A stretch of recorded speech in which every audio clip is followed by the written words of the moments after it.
Well, I'm happy to be hanging out with Lucas Botkin. And, well, I was in town for a thing, and Lucas was kind enough to let me stay with him.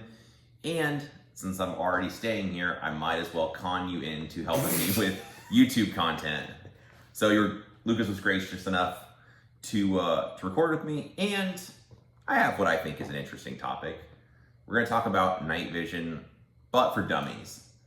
Because, well, there's a lot of detailed videos out there about night vision out there, a lot of data, a lot of nerds on the subject. So maybe I have a little bit more experience than most that I've used them before. And I know just enough to be dangerous to ask you questions. I'm not an SME on this stuff at all. And I thought it'd be fun just to talk about if someone's interested in getting into night vision, just the differences, what to get, what not to get, and kind of just not assuming that people have knowledge. That's the other problem I have. Is there's a lot of videos out there like, oh, let's talk about what type of tubes you need. It's like these numbers, this measurement. I'm like, it's true. I don't even know if I want 2, 4, or 1 tubes. Like, I'm not really interested in the measurement right now. You want 8 tubes. You want all of them. I want 12. Yeah. True. So anyway, I think there's a lot of stuff to talk about. But let's just start off with, like, in my brain, the first part to decide is how many tubes you're going to get. So you could have like a binocular, you could have 2 tubes. Panos, 4 tubes, of course, more is better. Exactly. Those are the ones. They're the ones. So, I mean, all right, real talk. 1 tube is basically, let's go off a little bit of video game stuff, but 1 tube is a monocular. Indeed. So that's going to be quite rough to use because you don't get focal depth because you're going to close one eye. More or less. And so it's pretty tough to use, but it's better than nothing. It's how everyone started. Okay. Then, so there's single tubes like Joel's talking about, but first off, let's rewind a second. Oh, tell me more. So, I'm not an SME on night vision either. There are many people who are. The unique thing that I bring to the table with night vision is I've had the opportunity to use most night vision devices on the market, including the Fusion Panos that have the thermals built into one side of the tube. They're not built into all of it. At least the set I used was only on one. And I've also used, of course, the ancient technology. I haven't used the red phosphor tubes, though, that you could see demons with. I haven't used those. But I have used a lot of equipment. I've been able to train with it, see what it looks like, and as the gear nerd that I am, kind of pay attention to kind of what's going on with the devices and why they do the things they do. So, yes, like Joel said, first off, you have a single tube. It's going to go over one eye, Cyclops style. It's what everyone started with. You could still buy them today. They're commonly known as PVS 14s. They range from anywhere from $1,500 for an old, lower generation, less quality device. You could say all the way up to $3,800, which is pretty expensive for a single tube device. You then have dual tube devices, such as this set that I have right here. These are the PVS 31s, which are issued to everybody in SOCOM.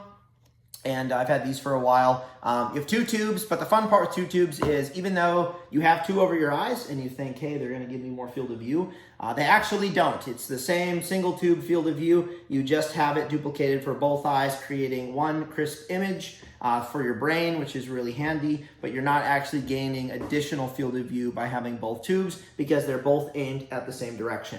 There is a set of night vision out there, and actually there was a PowerPoint a long time ago, L3 had, of this unit doing it, but I don't think they ever made it, where you can actually point both tubes outwards, and you look kind of like Greedo. I've used those. You have sort of a black space in the middle. It's kind of awkward to use. I'm not a huge fan, but you get, I think, 60 degrees of field of view instead of 40 degrees. It looks really funky because they're both like shooting out like this. Those do exist. I am not a huge fan. I prefer just having this. I've also trained with it a lot. They both go to one image, one spot. I know what's going on, and I can use them. And then, of course, you have the 4-tube Pano night vision that everyone on this YouTube channel has seen and is familiar with. And most people in the mainstream world also know about these. They probably don't know what they cost. They probably don't know how rare they are. But everyone has seen them thanks to movies and stuff. And this is a real set from L3 with the SOCOM quality tubes and all that good stuff. Well, let me ramble in my uneducated talk. I want to explain a little bit about just, well, one of my first times using night vision was with you. I was out here for a trip to do a thing. A thing?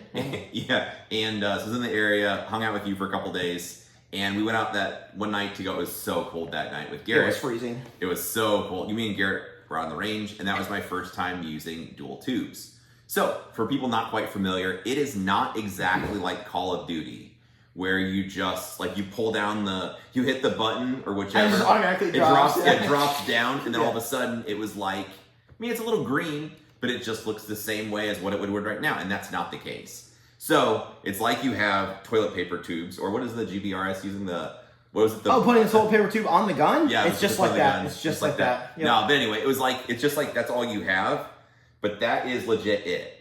And I remember my first experience with those, I was very worried about safety, and I didn't want to just draw my gun and start hitting targets, so I'd look and be like, oh, check Lucas is there, okay, yeah, and I'm like, where's Garrett? I'm like, oh, Garrett's over there, okay, and Lucas is still there, okay, and I'm like, can I check? And then I'm like, okay, now I'm good to shoot, because you don't have peripheral vision, and I was very concerned where, not like somebody's be running across the middle of the range going crazy, but it's tough to keep track of stuff, because you just have that small little field of view. So it's not what people think, just to start off with, like talking about night vision. No, night vision. So yeah, let's throw the disclaimers out there. Number one, you are not going to buy night vision in a cheap budget fashion. Budget and night vision don't really go together. Now, obviously, you can get a night vision setup for as low as $5,000, even $4,000 if you get really scrappy, and you can go all the way up to like $100,000 depending on what black market weird stuff you're buying that you aren't normally supposed to own. It is not a budget thing to get into. Also, night vision, kind of a useless thing to own. Like, let's be real honest about it. Dang. I'm just saying, it is super cool.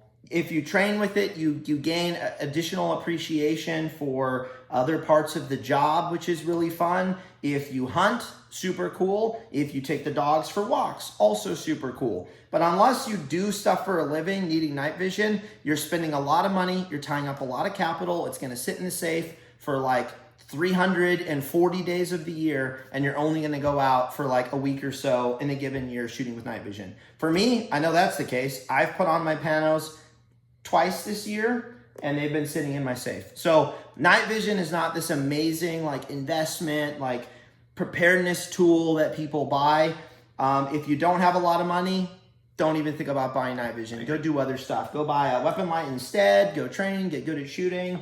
Have some rich friends who can, maybe loan you night vision. But don't think about buying night vision. With that said, if you want to buy them to mess with them, train with them, understand them, and then flip them and sell them later, not a bad strategy. I've known people who've done that. You go out, you spend, $6-7 grand. You run around with your helmet, your mount, your night vision, your laser. You learn, you practice, and then once you kind of figure out how it works, it's not necessarily something you have to train all the time because you kind of already know how it works. You can dump it, and if you're ever in a situation where a buddy is, loaning you a set, or you're at a big shoot, or you're taking a class, when you put it on, you don't have to relearn anything for the most part. So that's just a couple things on night vision that I think people need to understand. Obviously, I own night vision for work.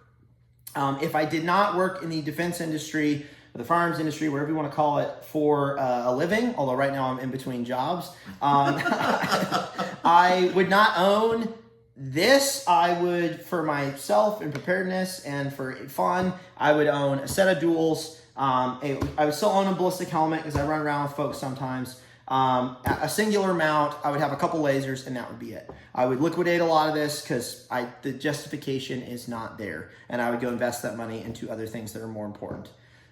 So that is a piece that I don't think people like to talk about, or they like to, really address. And I'm saying this as a guy who used to sell night vision, lasers, mounts. I was very honest with people about it. That's why you're the right guy to talk about helmets as well. I have profited off of doing all of this, and I'm still here to say that most people buying night vision should not be buying night vision right now. They should be doing other smart monetary things instead. One more thing I want to talk about for what it's not what you think. I want to talk about admin gun handling and loading and unloading and press checking, all that stuff.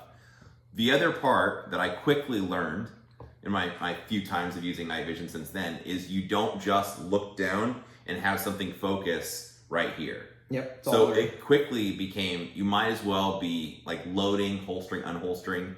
If you leave your nods down, you might as well have your eyes closed. So I would just get to the point where it'd be like gun out, lock the slide to the rear, get the magazine out. Like I know it was full, or you could like touch the bullet, mag in, probably let the slide catch go, just let the slide go home. If you want to like press check, pinch back on the slide, stick a finger or thumb in the ejection port to feel around, make sure it goes home, fingers while the trigger guard, back in the holster. You know what I mean? Like that's it. And bang. Yeah. Sure. P320. No, exactly. And the carbine is the same deal. Bolt lock open, round in, like you could feel the rounds in the right or whatever, hit the ping pong. The short is, if you're a retard with a gun, you should not be buying night vision. No, because you can't. Very dangerous. Seriously, like applying the thumb safety, all that. You can't be looking down or trying to like remember where the magazine release button is because you don't have the ability to look down and like see all that stuff. Yeah, your weapons handling, and I've been fortunate enough to do some night vision training for departments. Fortunate enough. Is that the right word I want to use? Yeah, no, it was a privilege to work with such fine men. But what I will say is from shooting with them on the flat range during the day, seeing how they handle guns, as night started to approach, I was like, this is going to be a lot of fun because guys are still finicky with their safeties. They're finicky with their slings. It's not all subconscious. Like this is, I'm going to have to be real. I'm going to have to pay a lot of attention to what's going on the firing line, which is actually the reason I went and bought panos in the first place. That makes sense. I had been offered panos for a couple of years from a guy who had to flip his every year. And I always was like, no thanks, no thanks, no thanks. And then as soon as I started doing more teaching, I was like, you know what? I actually need these so that I could see a little bit more of the firing line. I could see 3 students at once instead of only 1. So I can kind of pay attention to what's going on because it is just more unsafe on the range. And it's why a lot of people, you'll see them, they will have big illuminators. So these are typically or historically used for, showing where friendly forces are when there's, close air support and AC-130s and all that good fun stuff. The reality is if you see civilians with these, they probably bought them to look cool. But the other usefulness for these is you can shine lights off of these. Hey, this one's probably dead because I probably left it on IR mode. And you could sort of give off a signature to kind of show, hey, I'm over here on the range, don't shoot me. And there are lots of classes that require that you have some sort of a designator. It makes sense. This or a glow stick, something like that. I will say, though, you'll see I have tape all over this one. These are incredibly bright on the Viz modes. Maybe it's this one. Nope, it's just fully dead. So I taped over a lot of the diodes because under night vision, these are extremely bright. Again, they're for like helicopters and stuff and other things. So that's why you'll see guys with these, but usually that's not why they have them. They have them to look cool, like me. So I do see your point with the panos. I've used those a little bit. I was on a government facility at the time because I don't own any of those. But to talk about the full picture is like you go from like this to then you can actually see, I don't know, outwards a bit more. Yep. So like you have more. It's not the same. Degrees. Yeah, it's not the same where it's like my arms are out here. I could see it peripherally, but you have a lot more peripheral vision and awareness. Just to give people the full picture, but they're a lot more money also. Yeah. So starting off first, if you've heard all of this and you're like, nope, I'm still interested. I want to buy it because I played Splinter Cell or Call of Duty or Fortnite. No, just kidding, not Fortnite. You've played some sort of tactical game. Yeah, I need to play the new one. Although I heard about the ladder section where you climb a ladder for like 10 minutes. That's not, I don't know. Pretty funny though. So. Was that? Yeah, I think it's Metal Gear, the new one, the remaster. So helmets come in 3 different varieties, but you can think about them in 2 varieties. There are bump helmets, which are basically a glorified skateboard helmet. They are anywhere from $300 to $500, depending on what you buy. Okay. This is discounting going and buying an airsoft helmet, which you can do. Those are like $50. You can do that if you want. I prefer to have the real stuff. So this is an Ops Core. I think this one was like $400. It's not ballistic. It gives you a way to mount night vision. There is this thing that you are going to need called a shroud on the front of your helmet. Airsoft helmets have them too. The tolerances are not always amazing, but they will accept a night vision mount. You will then have a mount such as this right here. This is a Wilcox G24. It is the gold standard. It's what everyone buys. It's what everyone's issued or some variety of it. These are $450, $500. A lot of people see that and they have a little barf moment in the corner. It is true that does seem kind of expensive at the time, but when you think about, hey, I'm attaching my entire set of night vision off of this little doodad, and I need to have a bunch of articulating levers that allow me to position this directly in front of my eyeballs and not shift and move, and I have to adjust like my pitch and my pan and all these different things. I highly recommend you just go straight to this mount right here. It'd be like getting a top tier rifle, carbine, bolt gun, whatever, and getting a really high end, a Night Force scope or whatever you like, a super nice loophole scope, and then you use $100 or $50 like aluminum rings or something like low budget. Or putting the Call of Duty red dot, the little Barska thing on like a 416. Yeah, you get a 416 and then put a $50 Barska red dot on it. That is like what you're saying. It makes sense because it's so important to have the two interface and work well together, and not have your expensive nods fall off on the ground or break. Exactly. I will say, and I've even noticed this working with ODAs and stuff, a lot of people do not take into consideration how important this device is. So you should, as baseline skill level, be able to mount your night vision, drop this sucker, and immediately know which buttons I need to play with to position this behind my eye. Because typically what happens is you put your night vision on. You're standing there, you're like, I'm trying to make like Lucas, what button do I hit? And then he's walking. I walk over, like, oh, this one. one. Like, oh, cool. The lights came on. Yep. Now I've been on the range with ODA guys who have the same problem, and a lot of it just comes down to if they're not using the equipment a whole lot, or maybe they're picking up equipment from other people, or it gets jostled while it's in the Pelican, you're gonna have to readjust as you go. Also, depending on how you put it on your head or how thick your hair is, can also affect where this is positioned with your eye. So you need to get really good at utilizing all the buttons on here, especially your depression button, how to depress the night vision, lock the night vision into place, and then you push this button to drop the night vision. There are times where you may have to go from even shooting drills. I've set them up. You start nods and then you flip up nods real quick to go white light, and you don't want to be stuck there trying to find the button. So being able to use this piece of equipment, there's like 4 different knobs. You need to be very good at that. And then also knowing where not to touch the device, because it will remove the night vision from the mount. Whoopsies. And you don't want that to happen. If that happens though, it's why you want these little suckers, which are typically attached to the side of every helmet, every good helmet. These little bad boys are going to... Safety net.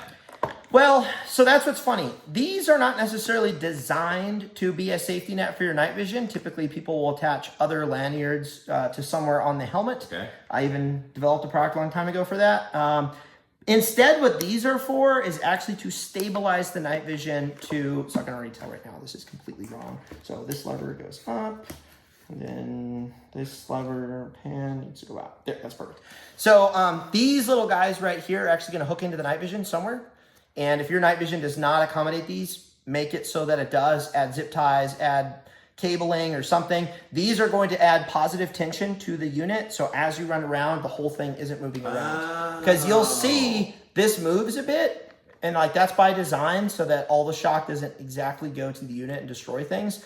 But you want these to add some positive pressure so that as you're running around, you don't just have this happening all the time. Or say, for example, where you're in a vehicle heading out to the range and the lights are off and you're doing it under nods, that could hypothetically happen. Like if you're bouncing around a vehicle or whatever, that makes sense. So always use these if you have them. I've seen guys not do it and I'm like, you retarded? What are you, Down syndrome? I'm just like, easy. Yeah. Oh, come on, no, that's fine. We have 12 minutes. So that's why you really want to make sure you're using these, and that's why you want to get a helmet that has your shock cord stabilization bungees. So yes, helmets and mounts, very important. After you buy that, you're going to have to go buy a night vision unit. I recommend going to Scott at Nocturnality. He is a very knowledgeable fellow, and he also uses the products a lot. He can build you all kinds of different night vision. You can give him a budget. You can figure something out that's in that range. There are some really interesting bino goggles on the market, like Anvis, old helicopter goggles that are green phosphor, so it's the green image instead of the white image that everybody wants, that are like $3,500. And they are binos. Kind of cool. I thought about buying some, but I'm like, I'm not going to use these. But they're old.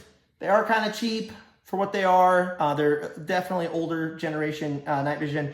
But there are some, interesting units on the market. Now, for the people out there that say or try to tell you night vision's an investment, they're stupid. Night vision does not depreciate in value as fast as some defense industry items, because the night vision world is not developing that fast. So it's not like I've got a 2015 pair and I want to get a 2016 pair. No, so like these PVS 31s, I think were manufactured back in 2019. Okay. So they're 6 years old. Are they still relevant? Oh yeah, these are white phos. These are military SOCOM tubes in here. I'll be able to sell these. I mean, these were 11 grand or 10,500 at the time. I could sell these right now for probably 9,500.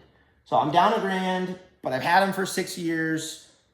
I could sell them right now. I've got, probably 50 hours on them. Night vision can last for like 1,000 more plus hours, mini hours. The runtime, I haven't put that much runtime on them. They do actually hold their value pretty well. Especially if you buy like a military style goggle that's from L3. There's not a lot of variation. It is what it is. Like there's no papers for this because they don't do that. They just give you a unit like they would issue to guys. There's no like spec sheet. Okay. So some of that, they hold their value quite well. The part that gets tricky, because you can buy all this. You can buy helmets. You can buy mounts. You can buy night vision. You can buy your little thingy for what's it called? IR?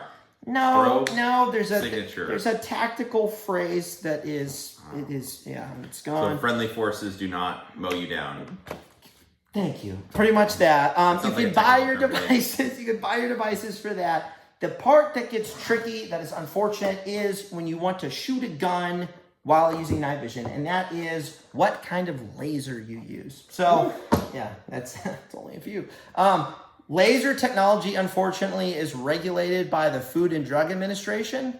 They do this because they're really smart. No, they do this because they're managing all the lasers used in like medical equipment, and they don't want really powerful lasers in the hands of civilians who can like do their own eye surgeries, I guess. You obviously hear about the people who shine lasers at helicopters and planes. Don't do that because they go out of their way to catch you, and they can catch you really well if you do that. So I don't recommend you do that. But if you have a civilian class laser, which is a class C laser, you can still go out at night. You can still shoot with it. You can put it in IR mode. You'll see this nice laser that only you see with night vision on, and all your friends who are poor and don't have night vision won't see it.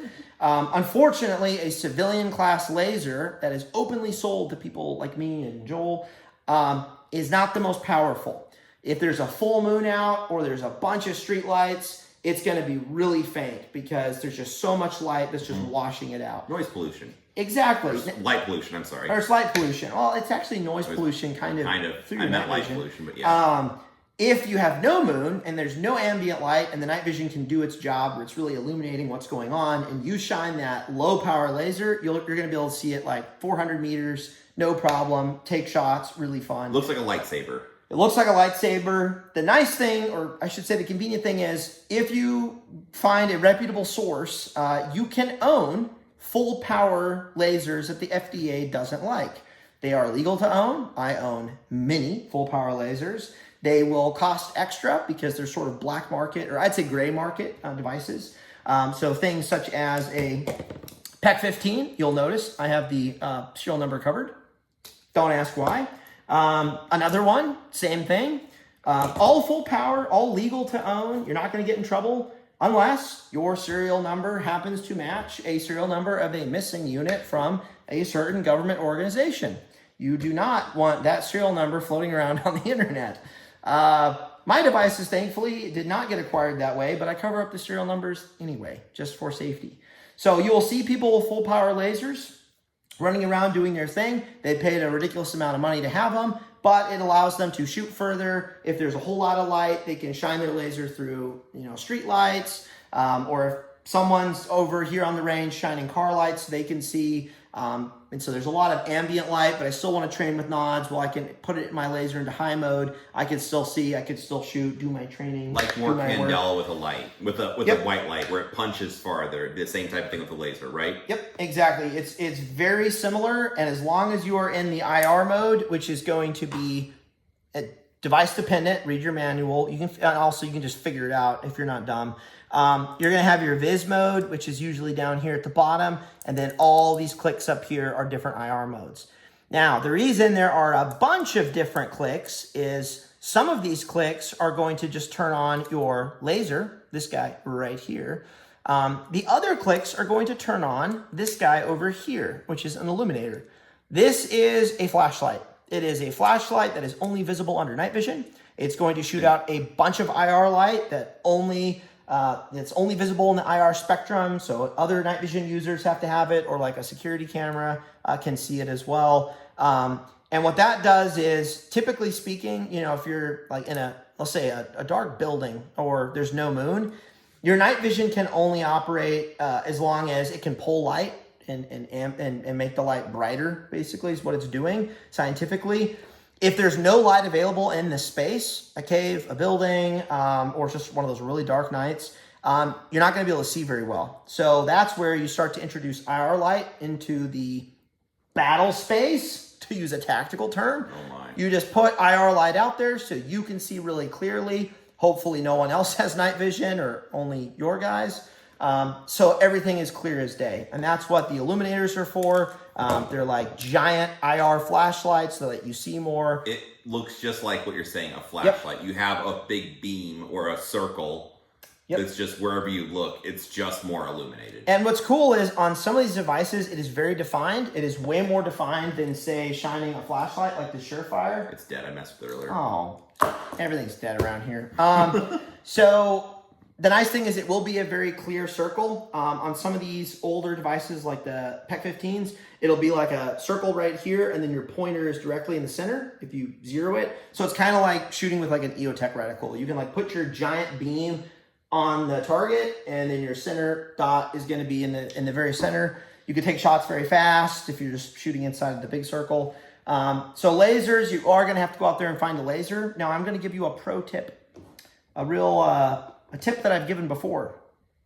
If you're just buying night vision to train with, you just want to get the hang of it. You just want to play with it. You just want to see what's going on.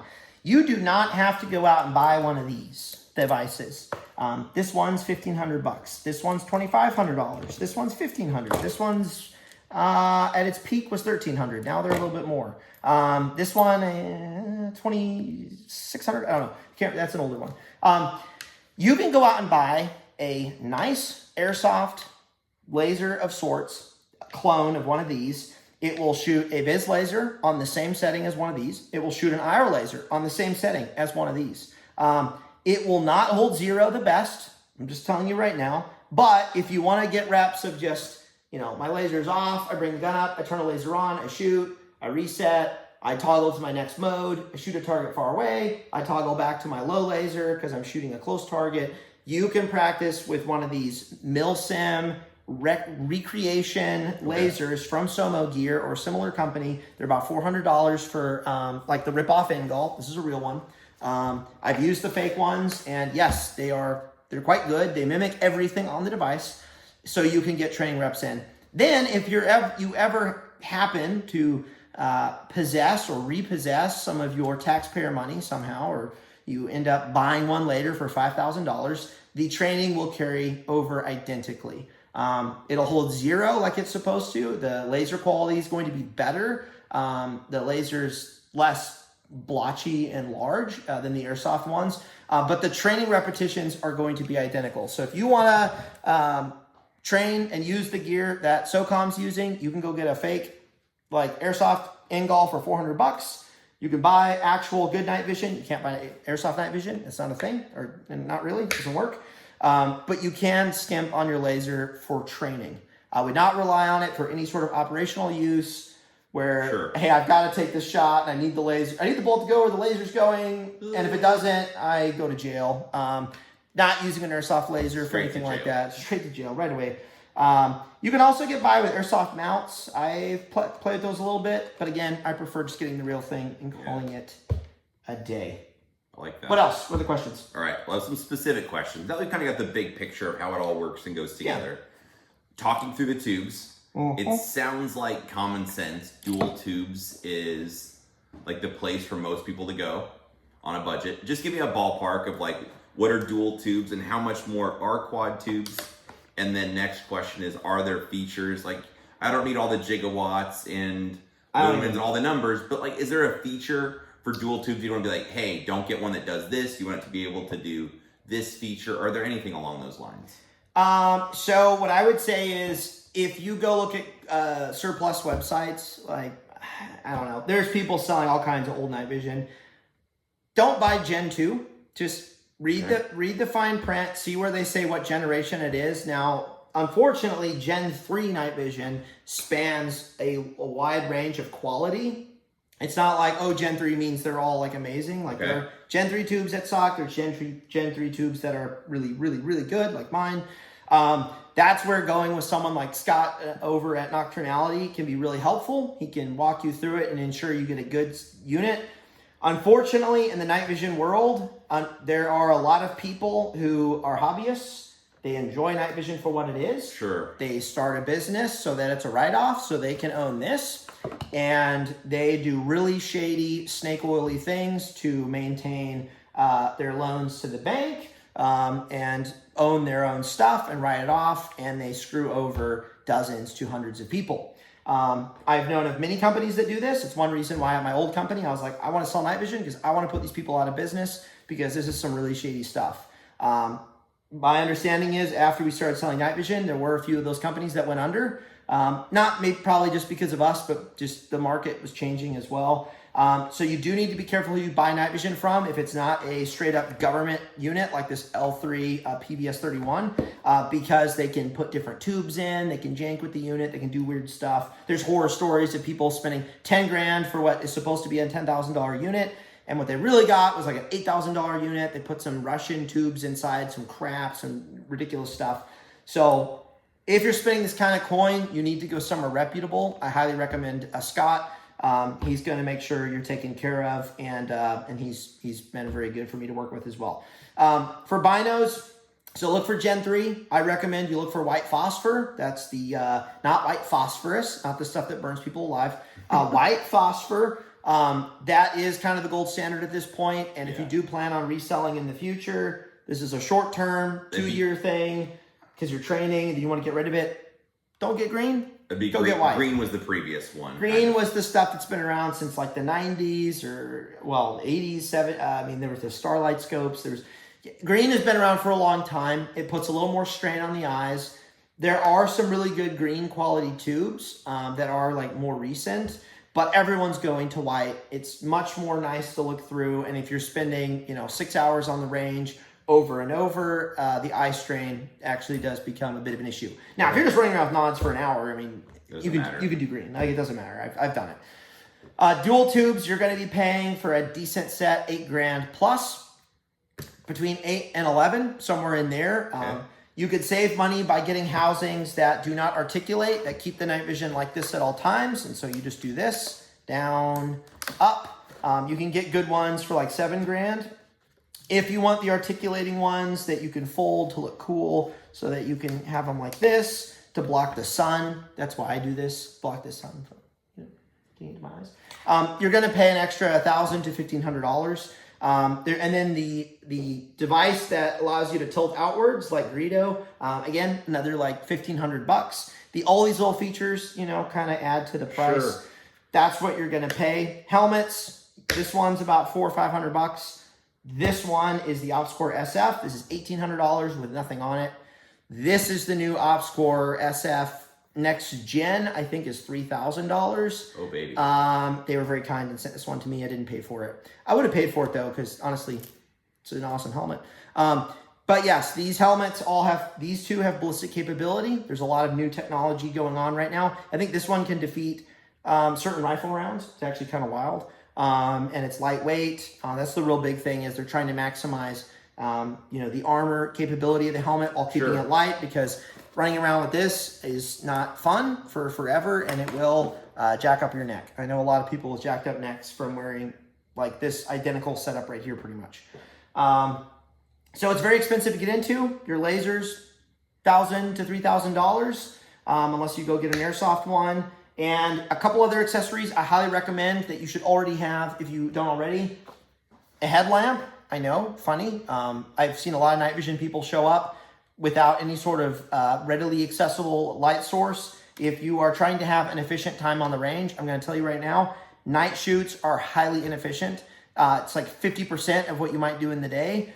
You want to do everything you can to maximize your training time because usually you're tired. Night vision kind of sucks to shoot Even with to walking. begin with. We should talk Walking about around that. is slower. You go to load ammo. Like, it's inefficient. And if you want to train and be awesome and good at what you're doing, you need to make things efficient. So make sure you have a readily accessible light source. I far prefer having this than some sort of really awesome, badass light on a helmet.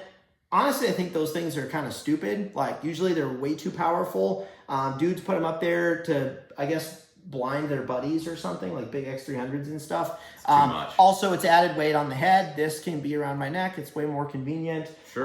iPro, I am going to say, kind of a spicy take. I don't wear iPro when I'm shooting with nods. Well, I don't wear iPro when I'm shooting with panos because the panos kind of protect my eyes. They're kind of like all in front of them. If I'm wearing binos and shooting certain kinds of guns, like really dirty suppressed guns, I will put iPro on more to protect my eyes from the carbon. And what you're going to do is, it's really annoying, but you're just going to shoot your iPro, your night vision all the way out, wear your iPro. Now you have a whole nother lens that'll fog. Your night vision will fog. Another little tip, if you're in a really humid environment, every time you flip your nods up, dew is going to hit the tops of your night vision. And when you drop your night vision, you are going to, it's going to be all blurry and nasty. So what I do in the summers here in Tennessee is I don't put my nods up because I don't want that to happen. Instead, I literally just tilt my helmet over like this. I keep it loose in the back. I look under it. And then when I drop my night vision back down, I don't have that obscured vision. Little things you learn using night vision a lot. Yeah. White light, make sure you have white light. And then the next thing I recommend, if you're buying binos, especially if you have a bump helmet, a helmet that's really lightweight, go buy yourself a counterweight set of some sort. You also can use a battery pack, right? Which I guess we didn't talk about. You can. Most civilian night vision, it's not like a military unit, do not have battery packs. That's basically this little box back here that adds 4 CR123s. I clip it to my night vision. I now have way more battery life. Most civilian night vision does not have do not include battery packs in the family of product. AB has one now. It's a huge metal one. That works as a counterweight just fine. But if you don't want to do that, night vision can last a whole night on one battery. Like, they're fine. Lead weights are great.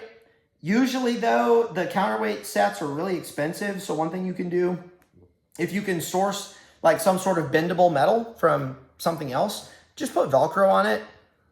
And then you can just slap that to the back of your helmet. Smart. Dude, you wouldn't believe how many people don't do this. You just slap it back there if you need the weight, depending on what unit you're using. And then if I take this off, I could take this off because I don't need, I'm just wearing my helmet for some dumb reason. With panos, you'll see not only do I have a battery pack, because this has no onboard battery, I also have 2 lead weights that I harvested out of a professional battery pack. I don't need the battery cap. Like usually not battery cap. Usually the counterweight sets come with this big fancy pouch. Yeah, get rid of that crap. You don't need that, especially if you have a battery pack. Just put Velcro on your little weights, put them back there, slim your helmet down. So look for something you can use. Highly recommend. Makes the situation way more comfortable. And even running a single tube, if you're doing like a bump helmet with a single tube, get 1 counterweight. You need something to counter that to some extent. You don't need a whole lot, but it is going to improve your experience a lot and help prevent that wobble as you run around and do things really fast, which you should be doing. Heck yeah. Ricky Bobby. I don't think we talked about the price. What's the price on panos? So there are Chinese panos now. There's a housing made in China. People then put different tubes in them that range from $22,000 to $28,000, I think. These are the L3 panos from the company that makes them for SOCOM, JSOC, and everyone, including foreign entities if they're friends of ours. They are $40,000. I should say gross. They're $40,000. The military doesn't pay that. The military probably pays something like 32, 34, but the street price is 40. And if I ever sell mine, I will sell them for below that because I've used them. And the civilian Pano night vision, unfortunately, do not all have the really high-end SOCOM tubes. Generally, when night vision is made, or the way L3 does it, is the really good tubes through the process they set aside for the cool guys. The tubes that aren't quite as nice, the actual image intensifier device, those go to all the civilian law enforcement models. So thankfully, my set of Panos I bought before the civilian Panos were a thing, so I have the nice tubes, which means they're still great. And I will sell them at some point because I don't need them for much longer. So if anybody wants some, let me know. There you go. All you do is bang my line. I'll give you a good deal. Yeah. All right, real talk. Are these a lifetime purchase like night vision? Is this something like, let's say you're going to use for 10 years or 20 years? Or is this something like, let's be real, like guns. Even if you buy a really nice gun, I really like BCM uppers or like the BCM upper, if I could talk, arrow lower. It's a great gun. You get a lot of, but it's like, it's still consumable because the barrel's going to get shot out at some point. The bolt's going to be replaced. But you're lower. Probably. Will always last. It probably. Will never break. But I don't know. I still see it's like, it's a consumable. It's like a 10-year item, yeah. What about would you last these like the rest of your life? Is it a 5-year, a 10-year? You know what's funny? So I've had the Panos for 5 years. I've had the 31s for 6. So I'm almost at 10. I'm halfway there. If I go another 5 years, these will still be like pretty current tech. I know Andril is working on their whole digital Eagle Eye thing, and the Army's been trying to make a digital, system for I think the past 20 years or 15 years. A lot of money has been sunk into that. At some point, the technology will go from analog, these devices, into digital, but I think we're still a ways away. At that time, the market will get really weird because there will probably be a lot of these devices that become cheaper, but they will still be expensive because these are just expensive items on their own. The digital stuff probably won't be available to civilians right away. JSOC and all the cool people will keep them for themselves for at least 5 to 10 years before they filter down, or the filtered down versions will be crap compared to what the cool guys have. So I see night vision right now. If you buy a nice set of Gen 3 white phosphor binos, you're good for like 5 to 10 years.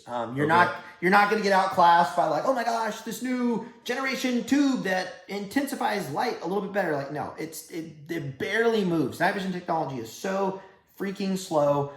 You don't have to worry about that. Like I could keep these panels for another 5 years, and when I sell them, like I'll have to shave a couple grand off probably, or depending on what devices are out then. But they're still white phos, SOCOM rated, at least at the time. Pano night vision, someone's going to pay 30 grand for them. I will be just fine. The digital tech, if it exists now and we haven't seen it, is not going to be available to us anytime soon. And I know that the guys who are running around are still using these devices right here. They haven't even been issued all the digital stuff yet. So we are a ways away from having all this get turned to dust. Okay. So yeah. Speaking of getting turned to dust, my next question is how fragile is this stuff? For example, let's just say right now we're light. Yeah, let's just turn these bad boys on. Let's test it. And I've heard about burn in, where it's like, hey, if you turn them on full power and there's full sun outside or light in here, that could damage them. What do you think? So the older night vision was more sensitive to light. There's a very I don't want to say famous scene from Clear and Present Danger where the IRA guys are going into the house and they have PVS 7s that are at the time Gen 1.5, Gen 2. They're Gen 2s, and they flip the lights on and the guys are like, oh, it's so bright. Right. Thankfully, this current tech, that will not happen. I have driven my car with the headlights on. I've had cars driving straight at me with their headlights on. It's I've bright. been in your car with that happening. Oh, no. It blooms, but you could still see around the vehicle. You could still see where you're going. You don't just immediately crash. What you don't want to do is expose your night vision to this amount of light a whole lot if you can help it. Basically what happens is it degrades the overall lifespan of the night vision device. Now, if I turn these on by accident and I just aim these at this lamp right here, even for like 5 minutes, just like this, and I'm like, oh, and I'm like doing my thing. When I come back to them, it is very possible and or likely that I'm going to have a smudge of like the burn of black, a black smudge right in those pixels in the night vision that were staring directly at that light. It's very similar to if you actually stare at a light for a while, and then you look away, you have like a weird little like shape of that thing following you around. Yes, you still see it. That can permanently burn into your device, which is bad, or it can burn in and it kind of heal itself and go away. Night vision is weird. It's like an organic. It's like what's that drink that people drink that's really trendy? Kombucha. You have the kombucha mats and they like are alive, and night vision's kombucha. Think about it that way. It's a weird like living organism in there. It's really weird. So you want to be careful. One thing, take your batteries out whenever you're not using your night vision, unless it has to be on standby for some reason, to prevent from accidental leaving them on. But if you're in a class, say in like a shoot house, and your nods down, and then everyone nods up, and you nods up, you turn white lights on, you do all your stuff. Even if they're on, shining at the ceiling, and you're blazing for 3 minutes, they're fine. It's not a big deal. You just don't want to do that for a long time. So I used to think night vision was really fragile with white light, and I really tried to protect them. The reality is you don't have to be too crazy. Okay. But if I, were walking around my house or something, I would try not to like stare at the windows where all the lights are on, or like a street light. I could look at it and be like, okay, it's there, but I'm not going to sit there with one tube just like intently staring at the street light or the moon. That's you don't have to do that and don't want to do that. But you don't have to worry about it too much. So that's good. The worst thing you can do though is day noodles, where you wear your night vision in the day, flip them up, they're on and you don't know it. You run around for hours on the range being cool, and the whole time your night vision's on, staring at the sun and the blue sky, and you just torched a lot of the life off your night vision. So batteries stay out unless you need it. Caps stay on if you can, if they have them. Like I have caps on these. I had to put caps on my Panos because they don't come with caps, which is funny.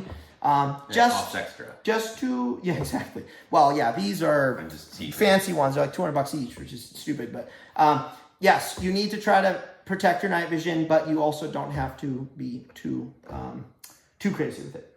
What about like bumping into stuff? Let's say you have these things on. It's easy to you like bump into a doorway or a car or whatever. You're fine. Not a problem. The funny thing is, these are a reinforced glass polymer. I talked to a guy at L3 at one point, and he said the failure rate on PVS 31s was, I think it was 0.05%. Oh, wow. So of the like 50,000 they made, they only had like 5 come back broken or whatever. They are a lot tougher than people think. Obviously, there are photos floating around on the internet of basically every device you can think of being broken.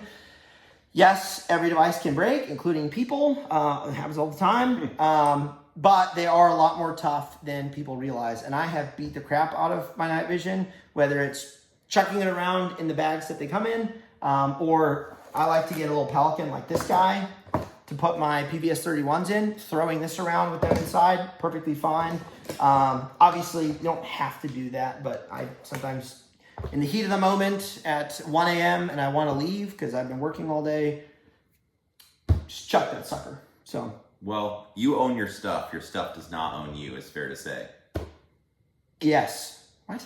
Yes. No, some people they're like, oh, well, I can't be very, very careful, and I set this down very gently and make sure. I will not let my life be constrained to the physical properties of other items than other products. That's exactly what I said. You just said that with more words.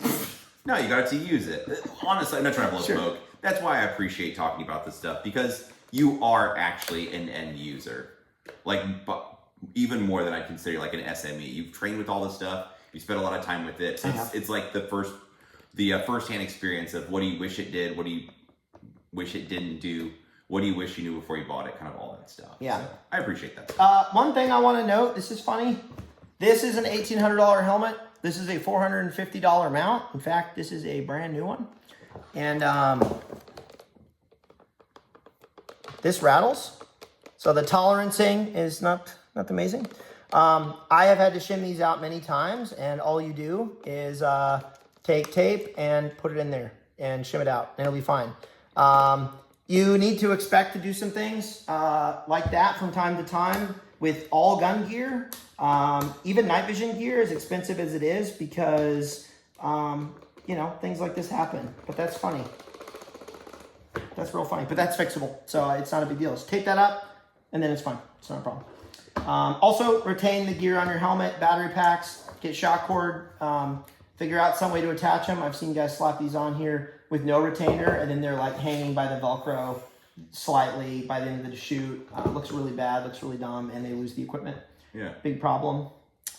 So, dude, this was good. I think that's all my questions, Ed. I appreciate it. This is them. Wow. Well, honestly, we would have been talking about this otherwise while we just sat around the table. So it's like, if I'm going to ask you all these questions, I might as well get paid for asking these questions. As long as the video doesn't get demonetized.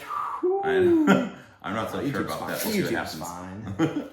No, but anyway, this is all stuff I was curious about anyway, because like we were saying at the beginning, I've used this just enough to be a little bit dangerous, but there's a lot of stuff that goes in and out. The other part that we didn't talk about just briefly is it's weird even walking with them, because you don't just like, it sounds weird, but again, you're like looking through these toilet paper tubes. So if you see there's a stick there, you won't be seeing the stick or even see your peripheral. You'll kind of just keep walking. It's almost like ghost image or something. Like you'll know where it's going to be. You memorize the ground. That's a better way to say it. You memorize over time, and it does take time. You will memorize the ground 20 feet in front of you. That is the goal. Where I look here, and if I'm staring straight at the horizon, I can see about the ground like 20 feet in front of me. With a minimal adjustment like this, I will never have to do this. Unless it's like rubble or I'm in the woods or something crazy. But yeah, on a flat range, you should not be tripping. If you're tripping on a flat range, you have some like athletic like issues. You need to go get sorted out or like do some stretches. Or like nobody should be tripping on a flat range with no obstacles. Like whenever people ask me like, oh, do you trip on yourself? I'm like, no, I don't. Like I know how to use my legs. Like if you're tripping on yourself, nods or no nods, you need to sort some things out. You should not be doing that on a flat range. I can only imagine what would happen if you're doing stuff in a more dynamic environment. So I don't know. Have you ever tripped on a flat range, Joel? Not that I could. I'm not to say it hasn't happened. Not that I really recall, but yeah, I mean it could happen.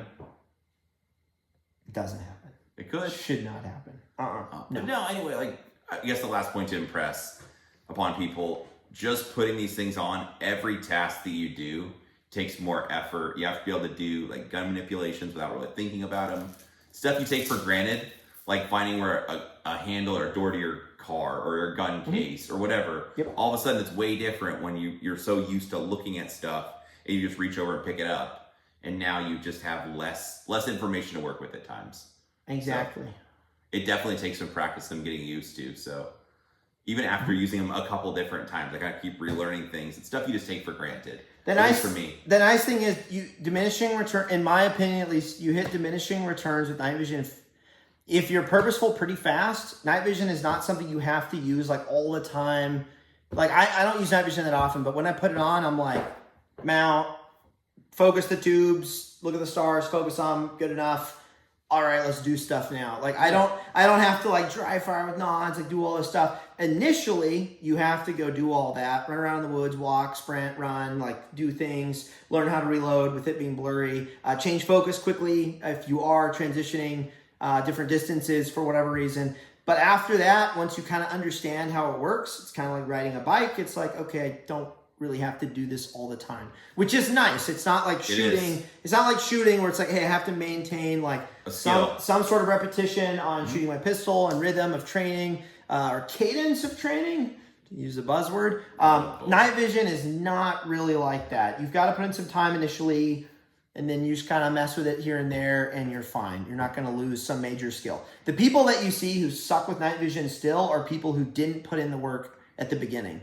They wear it for like 3 hours and then they wait 6 months, 3 hours, wait 6 months. You're not going to get good with nods doing that. Like if you want to get decent with nods, I'm talking like, I remember years ago, I changed my entire schedule for a week. I woke up, and this is for my job, so it's a little different, but I woke up every day at 1 p.m. and I went to work, did some work, and then by about 7 p.m. it started to get dark.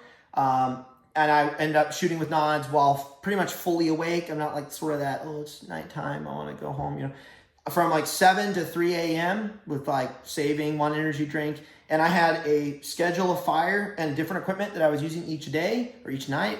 Did that for 5 nights, got a lot of time in on nods and learned a lot. But I put in some serious time over that week to really figure out. Like I had a night dedicated to shooting pistols with lasers. Like weird stuff that you don't really need to do, but I wanted to do. So if you do initially buy night vision, use it a lot, and then don't feel too bad if you don't use it as much anymore. If you've already figured out how things work, you hit diminishing returns somewhat quickly with night vision, in my opinion, at least. Dude, I appreciate it. This was good. You're very welcome. No, It's fun. I think we did it. We did the thing. Did the thing. Only like 53 minutes, yeah. Hey, who's counting? No, I appreciate you being such a good friend and letting me interrogate you about this stuff, because I find it interesting anyway. Night vision is, I mean, movies make it look cool and video games make it look cool. It is actually fun to use this stuff. Oh, it is. And it's a lot of money, so if people are interested in purchasing it, it's nice to at least have some idea of what to look for and a good idea of what all's involved before you go out and spend money. So Exactly. cool. All right. Appreciate your time. If you guys have questions, you could drop it below, and I'll see if I can get Lucas to maybe answer some of them, depending on how busy he is. My wife was supposed to drop in at the end of every video, tell people to like, share, subscribe, and all that garbage. So if you want to do that too, I guess that's a good idea. If you don't, that's okay. I'm all right too. Either way, though, we appreciate you watching.